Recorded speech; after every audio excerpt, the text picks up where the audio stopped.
Hi guys, my name is Brittney Nugent and I graduated from Westgate in 2010. I am a NICU registered nurse at Lafayette General and I've been there for 5 years.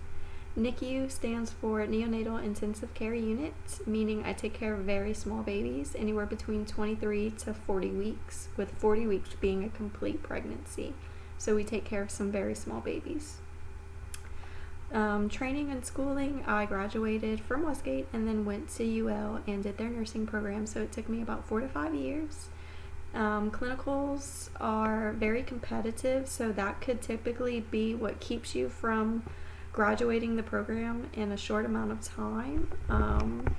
A lot of times there's more applicants than there are spots, so a lot of times your GPA does have to be a little higher than normal for you to secure yourself a spot. High school classes that I would have taken, a lot of chemistry, a lot of biology, a lot of math, any human anatomy electives that you could possibly take would definitely give you a head start on the college courses that you're going to take. The job market, any kind of registered nurse, especially with COVID going on, ICU, med-surg, pediatrics, NICU, labor and delivery, psych even.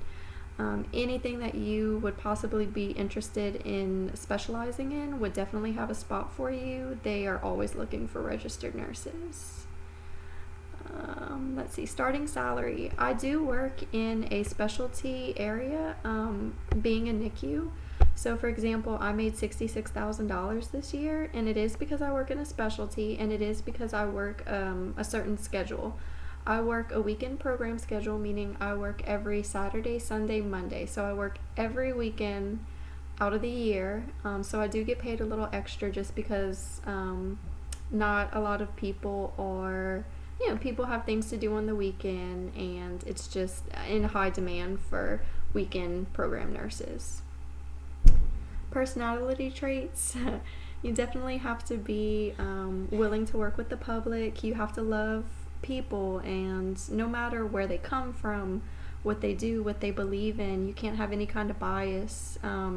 Someone can have a completely different lifestyle as you, believe complete different, opposite things that you believe in, and you're still there wanting to take care of them and wanting what's best for them.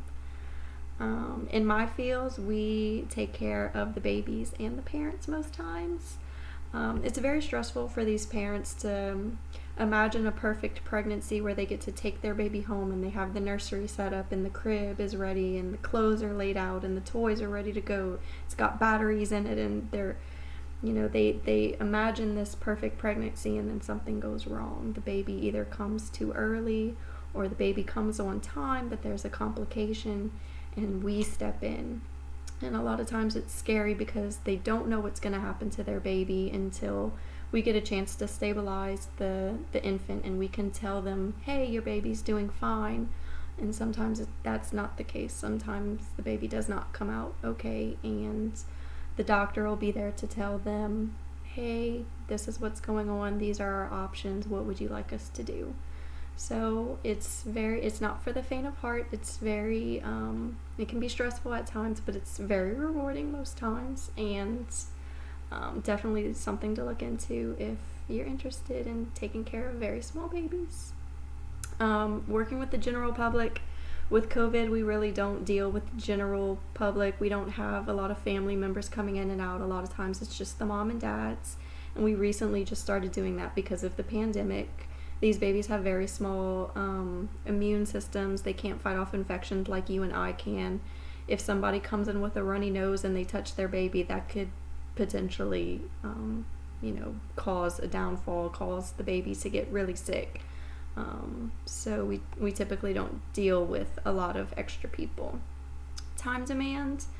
It is about 12 to 13 hours a day, but we only work 3 days a week. So in my case, I'm there Saturday, Sunday, Monday, and I'm off Tuesday, Wednesday, Thursday, Friday.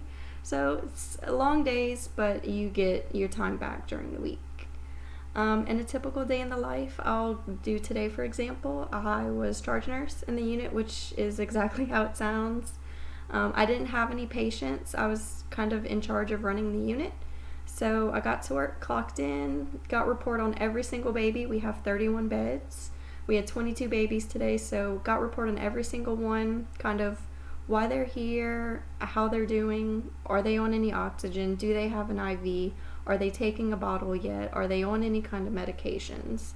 And once I do that, I go around to every nurse to make sure everyone's doing okay, that their assignment's good.